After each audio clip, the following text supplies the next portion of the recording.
Well, this morning we are joining together to embark on a quest, a God quest. Let's talk for a second about what is a quest. A quest is a search for something of great value, like a treasure. And going on a quest means embarking on an adventure in pursuit of that treasure. You're probably familiar with lots of quests that have been carried down to us in stories over the centuries. One of the oldest is the Odyssey, it's an epic poem that follows the Greek hero Odysseus as he makes his way home after the fall of Troy. And it took Odysseus 10 years to reach his home in Ithaca. And because of all the twists and turns and the surprises in his adventure, the very word Odyssey has become synonymous with any great epic voyage or adventure. Some of the other more familiar quests you might know are The Wizard of Oz, The Quest of the Holy Grail, that one's pretty obvious, The Lord of the Rings, The Chronicles of Narnia, Star Wars. All of these are stories of great quests about embarking on a journey, an adventure, a search for something of supreme importance. So as we begin our God quest this morning, you might be thinking to yourself, well, what is the purpose of our quest?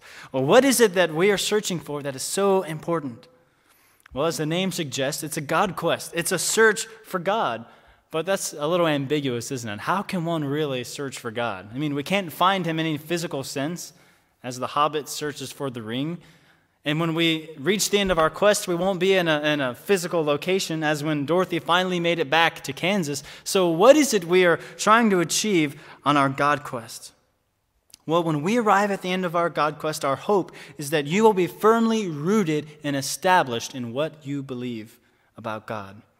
There are a lot of Christians who have never taken up a serious objective investigation into what they believe and why they believe it. Whenever I've had discussions with people in various Bible study groups, we always, sometime or another, ask the question, tell us about how you came to be a Christian or how you had a relationship with Christ. And a lot of times the response we hear is, well, I just kind of grew up in the church, and my parents went to church, and they brought me, and I never questioned it, and so here I am. And I can really sympathize with that way of thinking, because for a long time, I was in the same boat. Although my immediate family was not, we didn't go to church regularly, and although we didn't have a Christian home, I did have the benefit of having grandparents and aunts who took me to church often and talked to me about God and the Bible. And by the time I was a young adult, I had developed the habit of going to church regularly. But I remember distinctly when I realized that for all the years that I'd been going to church and hearing people talk about the Bible, I was really about as clueless as a person could be. I didn't really know what I believed or why I believed it. I didn't know if what I had been taught was true. And so there were many different denominations and religions. How could I know which one was the truth? How could I know that what I'd been taught is the truth? I thought sometime, well, maybe the reason people have the beliefs they do is because they were born into a society that held those particular beliefs. But what if I'd been born in a different place in the world other than a Christian? And then I thought, well, surely if something is true, everyone will believe it, or at least most people will believe it. But then when I realized, whoa, Christianity is really becoming unpopular, it kind of threw me into a crisis. And so my next option was to look at the people around me I trusted, and they believed in Christianity, so I thought to myself, well, if they believe in Christianity, I know I can trust their judgment. But the point is, I was completely uncertain of why I believed what I did. I was wholly dependent on the authority of other people, and I had no solid foundation that I could stand on personally and defend why I believed what I believed. I was like a buoy floating out in the open seas being tossed about by every wave. And I realized then what I only knew later how to express, that my faith was a surrogate faith. I had let other people do all the thinking, and I just said, yeah, I'm with them. I believe what they believe. I might as well not have any faith at all. Aristotle once said famously, the unexamined life is not worth living. And the corollary to that is the unexamined faith isn't really much worth having.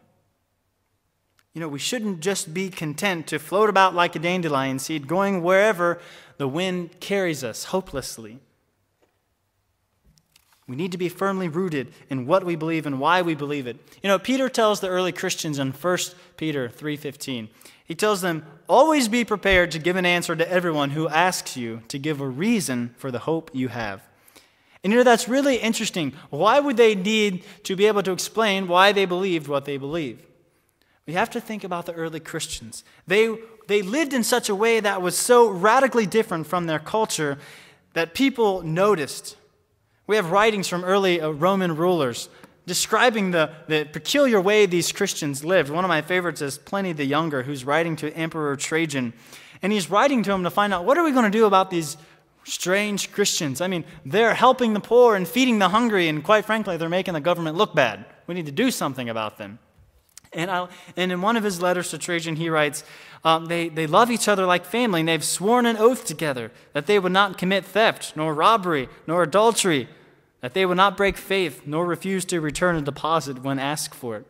Except for the fact that they refused to worship the emperor, which was extremely irritating to the Roman government, these early Christians were model citizens.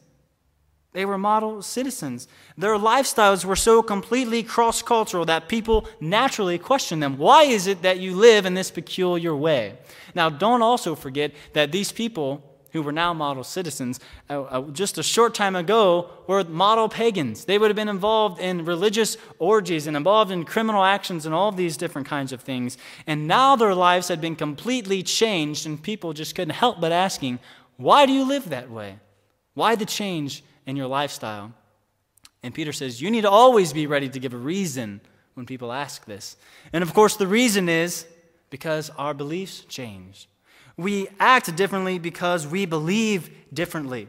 And this illustrates a very important point about why a God quest is so important. Why are our beliefs really all that important? And why is it important for us to know why we believe what we believe?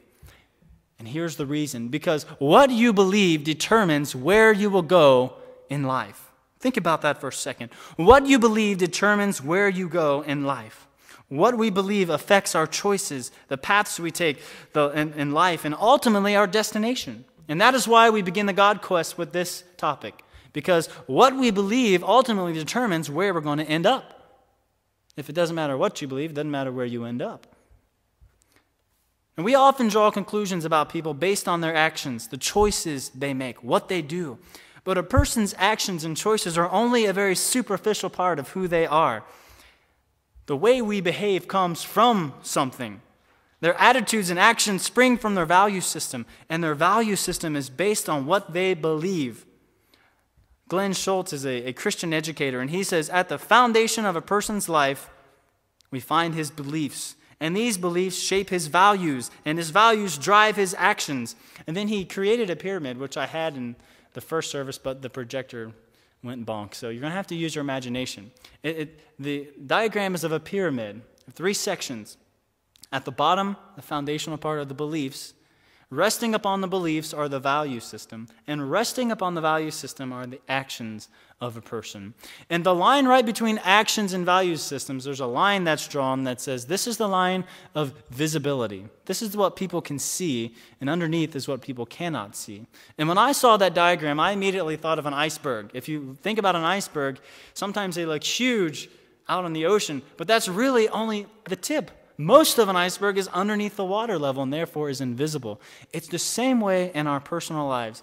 The way we act, the choices we make are really just the tip of the iceberg. Most of who you are as a person is underneath the water level. Most of who you are is what you believe and what your values are. And those are invisible to everyone around you. Francis Schaeffer used to explain it another way, if you'll let me switch metaphors. He said it's like a shadow play. Have you ever seen those plays where you have the shadow on the screen?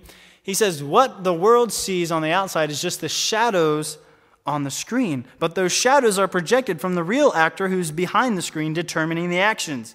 And so it is with us. The real actor in our life is our thought life, our internal thoughts and what we believe. And our choices and actions are only projections of those beliefs into the external world. He says, the results of their thought world flow through their fingers or from their tongues into the external world. And he says, this is true of Michelangelo's chisel, and it's true of the dictator's sword. So what we believe is of supreme importance because it determines how we will live. So anyone who thinks that the Christian life is about changing your actions first and making things look good on the outside, that's backwards. We need to clean up on the inside. Change our beliefs and attitudes, and that will change how we act. So our beliefs are very important.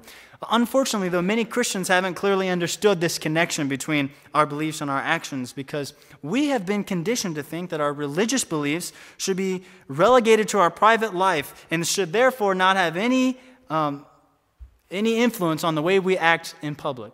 Virtually anyone kind of who has a government-sponsored job is told this. You're welcome to have this job and you're welcome to be a Christian, but don't let your Christian beliefs influence the way you do your job. And this is something that really irritates me. We have politicians who will say, yes, I am a professing Christian, but I promise my Christian beliefs will not affect my public policies. I think that's just really kind of baloney because it's impossible to separate your beliefs from your actions. It's impossible in the same way that it's impossible to separate any effect from its cause. What you believe will determine what you do and where you go in life. That's what I find so fascinating about the study of history. You know, most people think of history as dull and boring because they equate it with just memorizing events and facts. And that is very dull and boring. But that is not what is significant about history. History is about studying the ideas and the beliefs of people throughout the ages and how those beliefs shaped the events in history, which then shaped the world in which we live. It's impossible to understand the American Revolution if you don't understand that the Founding Fathers were acting on their belief that all men were created equal and had an inherent God-given right to liberty. It's impossible to understand the Holocaust and the execution or the extermination of the Jews without understanding that Hitler and his regime were merely acting on their beliefs in Darwinism and evolution and natural selection, and that their actions were just taking their beliefs to their logical conclusion. And it's impossible to understand the abolition of slavery in Britain and later in America without understanding that William Wilberforce and others were acting on their belief that all people were created equally in the image of God and that we therefore had no basis to subjugate one race to another. These events did not happen in a vacuum. No event ever happens in a vacuum. They are inextricably linked with the beliefs that propel them. So what we believe determines where we go in life. So our beliefs are extremely important. When we take all of our beliefs and we put them together, it's called our worldview because that affects how we see all of the world and how we act in the world. But the interesting thing, we've talked about how important our beliefs are, but the interesting thing is, and I like how Francis Schaeffer points this out, he says, most people catch their worldview like children catch the measles. They just catch them from people around them without even really seriously thinking about it. You're just around, people who have these beliefs and you just kind of absorb them by osmosis and that just becomes a part of you. Let me give you an example of this. Things that we believe to be true without ever thinking about them or before we think about them are called our presuppositions, and we act consistently on these presuppositions. Here's an example. How many of you came into the church this morning and sat down in a pew? Okay, everybody did. Now, how many of you took the time to actually examine the pew to make sure it had the structural integrity to hold up your weight? Nobody did.